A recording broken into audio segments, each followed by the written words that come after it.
Y ya saben que los jueves en la cita en Buenos Días Canarias la tenemos con nuestra compañera Raquel Toste, que nos trae, como siempre, el valor imprescindible de la cultura. Raquel, muy buenos días. Muy buenos días, Antonio. Encantada de estar contigo. Encantada de recibirte. Que ya llevábamos un tiempo en que no coincidíamos. Pues te llevo a ti y a todo el que nos está viendo, les llevo a Tenerife, al Museo LM Colección en La Laguna, porque allí ofrecen una muestra de la Sala Conca, 4 décadas de Sala Conca. La Sala Conca fue una galería de arte, un centro de arte, un centro cultural que en los años 70, bueno, fue algo revolucionario porque dialogaba con todas las vanguardias europeas, con los nuevos lenguajes, hizo que la cultura en Canarias se abriera muchísimo, tanto en cuestión técnica, estética y también incluso la literatura, porque aquel era un centro en el que iban artistas plásticos, porque era una galería, pero también escritores. Todo eso se debe a la labor que hizo el galerista, que era Gonzalo Díaz, conocido como el Conco. Ahora cerró hace unos años y ahora en el LM Colección pues han querido mostrar algunas de las obras que fueron realmente reivindicativas en su momento. Vean.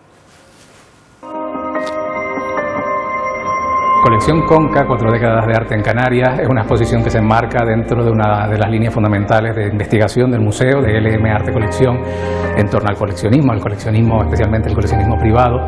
Y en este sentido, pues la Sala Conca es un referente indiscutible, sobre todo a partir de su fundación a principios de los años 70 del siglo pasado, íntimamente ligada además a una generación que en ese momento nace y que nace casi en la Conca, que es la generación de los 70, pero que también la actividad expositiva de la sala incluye además la obra de otros artistas también del panorama canario, consagrados, artistas como por ejemplo Pedro González o Martín Chirino.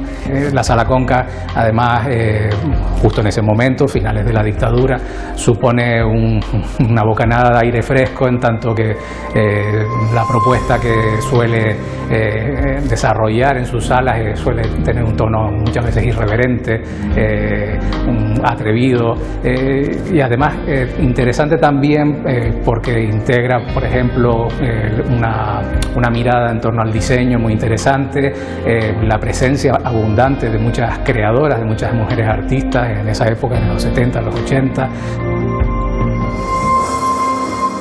De crear, de hacer una suerte de instantánea prolongada de lo que fue ocurriendo en esa sala a lo largo de 4 décadas, de ese ambiente incluso abigarrado que caracteriza el espacio de la sala con el propio almacén, que era a la vez casa de Gonzalo Díaz, el propietario de la sala. Era un lugar de paso constante en el que de manera frecuente veías a intelectuales, a escritores, a gente como Arturo Macanti o cualquier otro artista y cualquier otro escritor que estaban normalmente en la sala y con una relación muy estrecha con Gonzalo. O sea que no es simplemente el trabajo de exponer una obra para venderla, sino que había también un trabajo detrás, reflejo indudable de que hubo actividad cultural. Pues ya lo saben, en La Laguna, LM Colección, Museo LM Colección, Conca, 40 años, 4 décadas, ¿no?, de historia del arte en Canarias y en España, porque realmente en esos momentos, Antonio, se podría comparar a lo que estaba ocurriendo en Londres, ni siquiera a lo que ocurría en Madrid, en Barcelona, pero vamos, que está muy puntero en ese sentido de transgresor, de apostar, ¿no? Y el arte pues tiene que apostar. Y hoy te traigo en el panorama... A ver. Que te veo la carita de felicidad. Sí, bueno, es que me fascina. ¿Cómo no? ¿Quién no? Pero es que te traigo en el plano internacional y además vamos a viajar en el tiempo hasta el siglo... Ella nace en el siglo XVI y casi toda su obra se enmarca en el siglo XVII. Vamos a hablar de Clara Peters o Pieters, porque en realidad ella nace en Amberes en 1588. Tenemos muy poca información de ella. Esta es una obra de ella, pero no sabemos si es un autorretrato. Pero vean, por favor, ese encaje, que solo le falta hablar al encaje. Ella se va a basar sobre todo en bodegones. recordemos la época, ¿no? Para las mujeres no es fácil, tienen vetados muchas cosas, anatomía o paisaje, entonces hacen muchos bodegones, pero sí sabemos, no sabemos mucho de su vida, pero sí sabemos a través de sus obras cómo era la sociedad del momento y sobre todo quién eran sus clientes. Ella dejó firmados unos 39 cuadros, sabemos que se ha perdido mucho, pero vamos a analizar. Ella pinta desde Amberes, es de los primeros bodegones de pescado que tenemos datados hasta el momento. De bien, porque tanto pescado. Exacto, una casa de muy bien. Vamos a ver qué significa. Mira, estos son pescados de río y en esa época eran tan valorados como los de mar. Ahora nos parece raro, pero es que el de mar se tenía que conservar en salazón y el de río era bastante más asequible. Volviendo al salazón y a la sal, este otro bodegón, ¿qué nos dice? Mira ese salero de plata, además de que todos son exquisiteces, olivas y demás. Mira, es una mesa de un palacio real. Exacto, para un señores muy adinerados. De hecho, muchas de sus colecciones no se quedan en Amberes, las hemos encontrado, por ejemplo, en el Marqués de Leganés, en Madrid. Pero la sal era muy preciada, ¿sabes que se pagaba con sal? Desde Roma, el salario viene de ahí, ¿no? El salario de lo costosa que era. Entonces esto es ostentar, esto es como vestirse. Es decir, tengo este cuadro porque puedo tener todo lo que pone ese cuadro, todo lo que está ahí. Pero el cuchillo es una cosa muy significativa. Hasta 6 obras de ellas tienen este cuchillo, muy elaborado. En esta época, en el siglo XVII, cuando te invitaban a cenar, ya fuera un gran banquete o una cena, llevabas tu propio cuchillo. Y el cuchillo tiene su nombre escrito, muy labrado. Y es ahí donde ella firma. Es ahí donde ella firma Clara Pieters. O sea, recordemos que es una época en la que no teníamos realmente constancia. Sabemos que Lavinia Fontana fue la primera en tener un taller propio y esto era muy difícil que las mujeres firmaran las obras, ¿no? Era difícil y ella no solo lo va a reivindicar, así de claro, no sabemos incluso su propio cuchillo. Además vemos ese plato azul que ves al lado, eso también nos va a decir algo. Eso no es un platito de andar por casa, esto es porcelana que llegaba desde Oriente, que era muy cara, y además, por ejemplo, las almendras, los frutos secos, todo lo que nos dice este cuadro es que hay demasiado ostento, hay dinero detrás, pero no solo dinero, es una cuestión de estatus social. ¿Sabes? Una cuestión de me lo puedo permitir y quiero estas obras. ¿Ves? Estas eran las porcelanas que traían de China. En la que vimos estaba el azul un poco desgastado, pero normalmente ella usaba lapislázuli. En los que tiene lapislázuli ha llegado casi hasta nuestros días. Y aquí vemos, por ejemplo, aves. ¿Quiénes se permitían ir de casa? Pues mira, el pueblo no. Pues la gente de bien. El pueblo no, porque el pueblo estaba para otras cosas.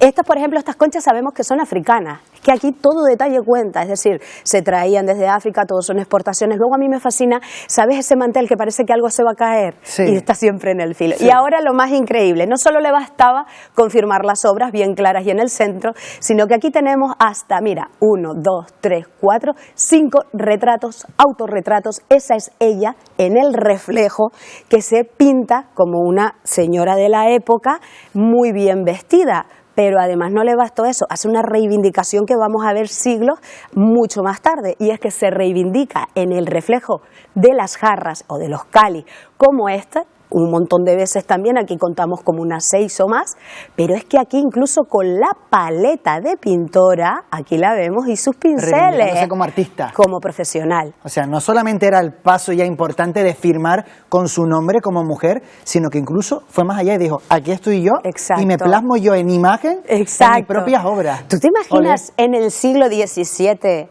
cómo tenía que ser eso? O sea, era una cosa tan increíble y tan revolucionaria, o nos ha llegado tan poco a nuestros días, que evidentemente pensamos, por un lado, que tenía que tener una técnica brutal, ¿no? Ha llegado muchas de sus obras, llegaron a España, llegaron por toda Europa, que se rendían a ella, pero por otro lado, esa seguridad y confianza. Siglos mucho más tarde las mujeres no tenían esa seguridad y confianza todavía en sí mismas. Entonces esto es una pionera que hay que reivindicar siempre, por la labor no solo de ella, sino de aquellos que los rescatan, porque a veces los investigadores, Antonio, son casi tan importantes, porque si no, no tendríamos estas obras.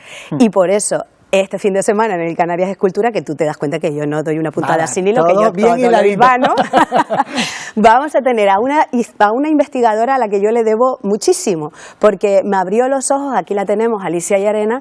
Gracias a ella sabemos, conocemos y leemos los escritos y los libros de Mercedes Pinto, la gran escritora canaria que nace en Tenerife, que hace el libro Él, Ella y El divorcio como medida higiénica, ojo, cuidado, en 1925.